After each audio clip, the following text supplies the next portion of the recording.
Hello, my friends. My name is Cheryl Spangler, and welcome back to Life in Northern Virginia, the Truth Room, where I tell you all the hidden behind the scenes stuff that I learn as a real estate professional for you who's buying, selling, renting, living in Northern Virginia. We're pulling back the curtain on something that most agents and buyers never talk about: developer secrets. We're going to decode how land developers actually spot prime land before it ever hits the market. And spoiler alert, it's not luck. It's not fairy dust. It is definitely not Zillow. And while I'm on, can I just do it like a side tangent for 1 second? Who is a developer? Do you know if you own a piece of land and you simply hire the right people to survey it, do the soil work, and build, you're a developer, okay? You don't need 30 years of experience. Okay, let's keep moving this, like digress into a side tangent because people are like, I'm a developer. I am a developer. No, I am a developer. Anyway, if you're listening while driving past some random field, thinking, I wonder if that's for sale. If that's you, this episode is for you. The first part I want to talk about is the illusion of the perfect lot. Truth bomb. There is no such thing as a perfect lot. If the land looks too perfect, flat, cleared, ready to build, someone passed it on for a reason. That is not necessarily true. I want to debunk some of the content that I put out. That is not necessarily true that if someone is selling a piece of land and has surveyed soil work and it's beautiful, flat, whatever, that because they passed on building on it, owning it, keeping it forever, that it's bad. That is not necessarily true. I will be my own devil's advocate here. Because sometimes people want to have a piece of land, whether they've had it for a very long time, bought it as a group under tax auction, some kind of delinquent taxes, anything from someone off market. They will prepare it so that someone can actually build on it, and then they'll sell it for money. I mean, let's face it, you're either in it to own it or you're in it to make money on it. So it's not necessarily true that if someone passes on it, it's a bad piece of land. It's just something they didn't want to take more money to develop and build. So if people fall in love with how a lot looks instead of what it can do, my job actually working with investors and investors, is only to look at what it can do. What's the zoning? What can they build? What can they not build? What can they subdivide? How many subdivide? Literally, it's what can it do? You'd be shocked how many buyers call me and say, Cheryl, I found this beautiful piece of land with a creek and a mountain view. And I'm like, okay, great. Now, can you flush a toilet there? And let me play my own devil's advocate for that. I have realized that I don't think there's a piece of land anywhere. Someone can challenge me on this. I don't think there's a piece of land anywhere that can't have a septic. Now that we have these new alternative septic systems. Sure, you might find a builder who's anti-alternative septic, who says that's terrible, don't buy a home with alternative, don't build with alternative, don't put in an alternative, because it's a treatment tank, because it's going to cost money. Okay, I'm saying I don't think there's a piece of land out there that can't be built on. Because there are alternative septic systems that you can put on the shittiest of land. Literally. Here is what most people miss. Zoning rules, access. If you can't legally drive to it, you don't own much. Okay? Because a lot of land I see come on the market. And you see these white lines around the land. And if you don't have a public road, an access road, an easement for a road, and you are landlocked, meaning you can only access your amazing looking lot by driving over someone else's land, then that's no fun. It's going to cause a lot of issues. You're going to have to deal with neighbors. You got easement issues. So anyway, if you can't legally drive to it, you don't own much. 3 is environmental reports. Wetlands, flood zones, soil issues. I would challenge the soil issue thing because even the hardest of clay and the worst of soil can have an alternative septic. However, you definitely want to look at the FEMA floodplain. All these are layers available to you to click and view within your local county's GIS map. And you can find that by just simply going to Google or ChatGPT, whichever your search engine, and typing in the county you live in, space, GIS, space, mapper. The county you live in, space, GIS, space, mapper. And there's one for every county. Okay, there you go. It's free. It's public. Except there's one county, Rappahannock County in Virginia, that for some reason they lock that down and they don't allow you to have it free and you got to pay for it. The difference between available and developable land is like the difference between dating and marrying. One looks good in pictures and the other you actually have to live with. I think dating is actually very, very much relatable to real estate in so many ways. And if you like those analogies, I will continue to throw them in on my own personal experiences on how things relate like that. Okay. The second area, unmasking the developer mindset. You don't have to have extensive education to have a developer mindset. How do developers see what others don't? That's something that I think about all the time. We don't chase what's hot now. We chase what's going to be hot next.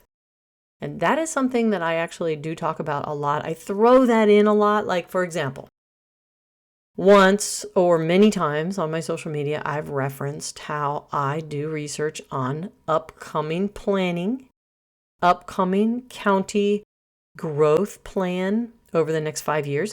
What does VDOT own right now? What is VDOT buying right now? What is VDOT holding right now? Meaning VDOT actually buys a bunch of land in different areas and they take it sometimes through eminent domain. They use it for construction sometimes to build other things, which are the things you want to know about coming down the pike. So sometimes I look at like, what is VDOT buying? What is the county's 5-year development plan? What are their restructuring of their zones looking like? What service districts are having changes? Where are they putting in public water and sewer? Just all these things are popping in my mind right now. That is chasing what is going to be hot next. Okay, so what's happening right now in Northern Virginia is, where's there a data center going? That's controversial. Some people think that means it's not going to be hot. Some people think it's going to make your values better.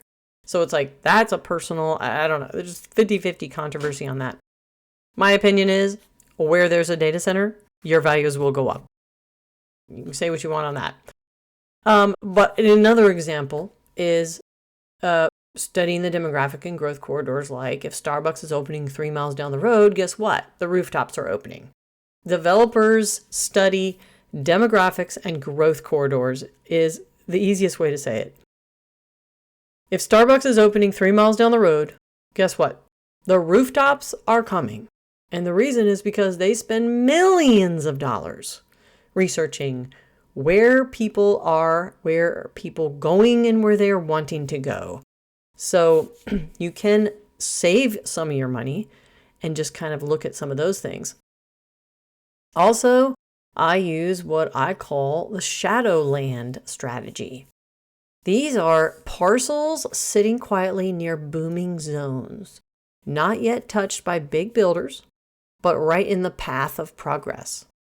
Another example, right now on Route 28 between Bristow, which is Prince William County, and Bealton, which is Fauquier County, Route 28 runs all the way down that corridor. There is very, very positive talk, not something completely signed yet. But I know it's coming. I know it's coming just from the growth. And I know it's coming just because the builders who are literally trying to buy up every piece of Midland, Virginia, which most people haven't even heard of, Route 28 between Bristow and Bealton is going to expand beyond the current 2-lane highway to a 4-lane. And what they're going to do is, according to their community development notes, their 5-year plan, they're going to take the right side of the road going all the way from Bristow down to Bealton, which means anyone living on the right side is going to lose probably anywhere from 4 to 6 feet. But you're not going to lose it. You're going to be paid for them to take it. You're going to make money. So if you have road frontage, and today is November 1st, 2025, if you own land on Route 28 between Bristow and Bealton, you're going to at some point get paid for those feet that they're going to need to take to expand that road. That's Shadowland strategy, an idea there for you to look at. You can find gold there if you know what to look for. And infrastructure, it's like a crystal ball. If the county's widening a road or adding a sewer line, the value is about to explode.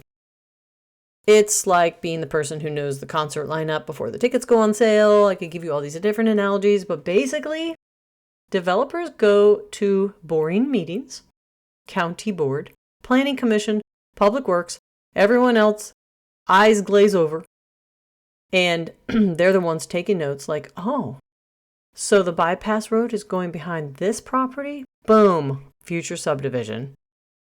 And I can tell you right now how I keep up on some stuff. Of course, I physically go onto my computer and I look at and look at the future plans. But guess what you can do right now?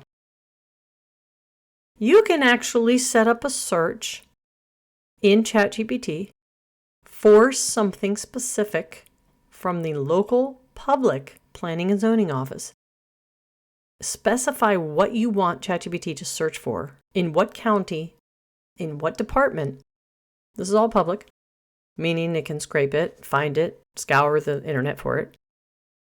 And then you can ask it to send you every morning at 7 o'clock, or let's just say every Friday at 3 o'clock, everything that has come up in the week on planning and zoning in, for example, Fauquier County, that you should know about regarding expansion of roads, developing of new land, changing of service districts, and stuff like that. You can just set your parameter of search, assign ChatGPT to do that search at a certain time and a certain day, and boom, it will literally send you an email on that day. That's what I do. I set up a lot of different searches. Sometimes it just comes up with nothing and says nothing was found this week. Sometimes I might realize that something did come up and it didn't notify me, so I'll change the search. But basically, how else am I keeping up with absolutely everything? Not absolutely everything, but everything that's important to me, that's important to my clients. I set up searches. This is a way I've just decided to use AI instead of hiring someone to go do those searches, because frankly, humans have way too many errors, more errors. Anyway, let's move on. The third area is the data detective. I love being a data detective. I'm going to teach you, share with you all the tools and tricks that I use, at least right now. Data is my best friend. I rarely give people my personal opinion about anything related to real estate. I simply show them the data because my opinion does not matter. Forget scrolling Zillow. Open your county's GIS map. We're going back to what I told you to Google. Open your county's GIS map. It's the closest thing to X-ray vision you can legally have. You will see parcel boundaries, zoning layers, topography, floodplains, and ownership. Pro tip, look for properties owned by LLCs that don't match any big builder name. That is often a developer or person, random one person that owns something, quietly land banking. And don't stop at Google Map. Check old permits, easements, liens. Sometimes a property's history will tell you why it's sitting. I will tell you that you can publicly search the county's permits. You can publicly, if you didn't know this, you can publicly go to the county portal, go to the county permit portal. Most every county has it. You can go to where all the permits, it's a database, and you can search an address and you can come up with all the permits, whether someone has taken a building down, whether they have requested to do a boundary line adjustment, a lot merger, subdivision request, anything like a subdivision approval letter, which is something you need from the county before you can even know whether it can be divided, and then you move forward with the dividing. You can search any piece of land publicly on the local, in the local portal for permits for a county, and you can find out if that land has some kind of subdivision ability or literally anything you're looking for, to be honest. I once saw a perfect lot that had a 12-foot easement running dead center. It was basically a driveway for someone else's cows. And that was probably someone who owned a piece of land behind it, and theirs was landlocked, so they had an easement to access it in perpetuity, which means forever. Okay, forever. So yeah, do due diligence. Doing due diligence can save you a small fortune and a big headache. So there's five areas. This fourth area is decoding the whisper network. Okay, this is my favorite part, the whisper network. This is the underground world of local intel, where the real deals happen before anyone else lists them. Developers talk to neighbors, landowners, the guy at the feed store, the clerk at the building office. You think I'm joking? In our case, they talk to the local Nick's Market and Deli. Some of the best leads came from random small talk in hardware store lines. If you want to play this game, build relationships with surveyors, soil testers, excavators, real estate agents. Yep, me too. We're not just the lowly, who actually know land. Okay. And they'll tell you who's thinking about selling, who's in over their head, who just inherited 20 acres they don't want to deal with. And once you know, approach them quietly. Don't show up in your "I'm here to buy your land" hat. It's not HGTV. You're offering a solution, not sales pitchy, And to say that the fourth area is a whisper network, it really just means stop thinking about yourself for 5 seconds and think about other people, meaning ask people questions. When you meet people, when you talk to people, do more listening than talking. Ask a question and then shut up and listen. Ask a question, shut up and listen. That's pretty much how I find out all the information I ever need to know. I simply ask questions and then I'm quiet. I let them talk. I let them talk and talk, and I ask another question. So I know it's like a novel concept, but it works. The fifth area of this whole podcast, and this is going way over what I expected, is for me to give you, my friends, your blueprint for land gold. I'm going to sum it up for you. Mindset, data, networking. Step 1 is to check your zoning and utilities. This means that you want to find out what the actual zoning is. Is it R1 residential 1? Is it RA residential agricultural? Is it C123, which is commercial? Is it something that can hold a faith-based building? I mean, whatever it is, like what is it that's industrial? Find and check the zoning, and then just find out what that zoning allows in subdivision rules initially. While you're looking at the zoning, you're looking for restrictions, you're looking for overlay network. What I mean by that is sometimes it's a zoned, let's just say R1, okay, which In the local county I work in, it means 1 home per 1 acre. But there's some areas that have an overlay district, like an airport overlay district, if there's an airport nearby, which means that yes, you may be able to subdivide as by right 1 home per 1 acre, but you will have to also accommodate for this overlay, district.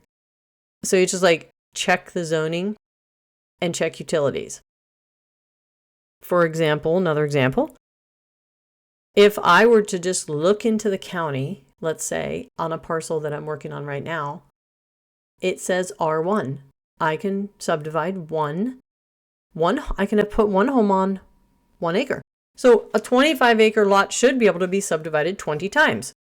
However, if you look at utilities, and utilities are not public, and they are water sewer, then they have rules that say if you subdivide more than 7 lots, even though the R1 says you can have 1 per acre, 1 home per acre, the secondary rule is you can't divide more than 7 times if there's no public water and sewer. So it's like, check the zoning, check the utility. That'll almost give you every answer you need. But then step 2 is verify access and easements. Are you landlocked? Are you on a public road? How much road frontage do you have? Because there are rules. Every county is different. But let's say an R1 zoning, you only need 135 feet of road frontage in order to parcel something off. If you have like a piece of land with a super narrow road frontage, but then it widens, the land parcel widens once you get into the land, but not at the road, you'll kind of be screwed, because that means that you can't subdivide it where everyone has their own driveway, and you have to do everyone sharing a driveway, which means a major site plan, more money, more survey, more engineering, and ultimately it's going to be more time. Step 3 of this quick blueprint, number 1 was check zoning utilities. Number 2 is verify access and easements. Number 3 is review environmental and soil reports. Anyone can do this. You can go to the Virginia Health Department online and submit a request for the well and septic reports history in all of time that they have for that particular parcel number. And I do that probably 7 times a week, to be honest. Every single piece, every single parcel I'm interested in, I go to the health department and request soil work. I request well and septic or anything on file for that property. Or if a soil guy and you're trying to buy a piece of land has provided you a letter, then you could call and talk to them and say, okay, I see that you went out and perked this land, identified that it can have a septic system. Can you tell me how much that might cost? How many different septic systems this might be able to handle? Is it conventional? Is it alternative? I'm getting in the weeds because sometimes I don't on these podcasts, but I'd like to on this one, because I think this detail is for someone who's really wanting to know.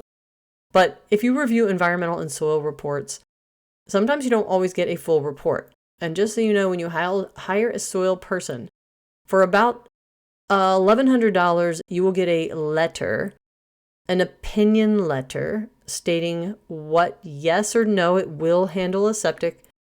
Here is where I found it, and this is the type that I believe can go on it. But for more extensive work, $2,500, $3,000, $3,500, you will find someone actually follow through with the entire plan and package that can be submitted to the county, identifying every detail about the type of septic that will go on it. So one is an opinion letter, and the other is the full-blown package.